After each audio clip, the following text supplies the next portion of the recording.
भायखला उन विधानसभा सीटों में से एक है जहां पर महाविकास अघाड़ी के दो घटक दल एक दूसरे से टकरा रहे हैं। कांग्रेस और उद्धव ठाकरे वाली शिवसेना दोनों ही गठबंधन का हिस्सा हैं, लेकिन इस सीट पर सहमति नहीं बन सकी। कांग्रेस के मधु चौहान ने निर्दलीय पर्चा भरा तो उद्धव ठाकरे की शिवसेना के मनोज जामसूतकर को पार्टी ने अपना उम्मीदवार बनाया है।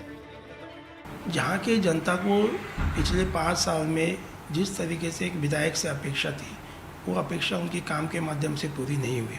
फंड तो काफ़ी है, फिर फंड से माध्यम से जो काम होने चाहिए थे वो फंड से काम हुए नहीं है, तो फिर फंड कहाँ गया कहाँ पे? अगर करोड़ों रुपया इस ई वार्ड के अंदर आता है, तो अगर वो ई वार्ड में फंड आने के बाद उसका इम्प्लीमेशन अगर काम के माध्यम से नहीं हुआ है, तो फिर वो फंड कहाँ गया? ये भायखला की जनता पूछ रही है कि हमारा फंड कहाँ पे गया? कि सिर्फ कागज पे ही फंड बताया गया, तो प्रैक्टिकल काम क्यों नहीं हुआ? आने वाले दिनों में इस सब सवाल का जवाब देना पड़ेगा। कुछ और भी सीटें हैं जहां पर महाविकास अघाड़ी के दल एक दूसरे से ही मोर्चा ले रहे हैं। ये हैं मानखुर्द, परांदा, सोलापुर शहर, लोहा, दिग्रस और सांगोला। महायुति की हालत भी अच्छी नहीं है। इस गठबंधन के भी दलों ने कई सीटों पर एक दूसरे के खिलाफ उम्मीदवार उतारे हैं। आष्टी, श्रीरामपुर, डिंडोरी, देवलाली, अणुशक्ति नगर से कहीं अजीत पवार वाली एनसीपी के खिलाफ शिंदे गुट ने उम्मीदवार खड़े किए हैं, तो कहीं बीजेपी ने। आम्ही भारतीय जनता पार्टीच्या पूर्ण युनिट बीजेपी में हमारे कुछ कार्यकर्ताओं ने स्वतंत्र उम्मीदवार के फॉर्म भरे हैं। उनसे हमारे बीजेपी की पूरी यूनिट चर्चा कर मामला सुलझा लेगी।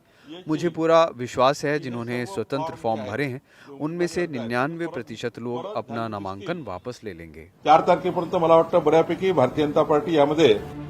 बीजेपी का कहना है कि पर्चा वापस लेने के आखिरी तारीख 4 नवंबर से पहले सारे मसले सुलझा लिए जाएंगे।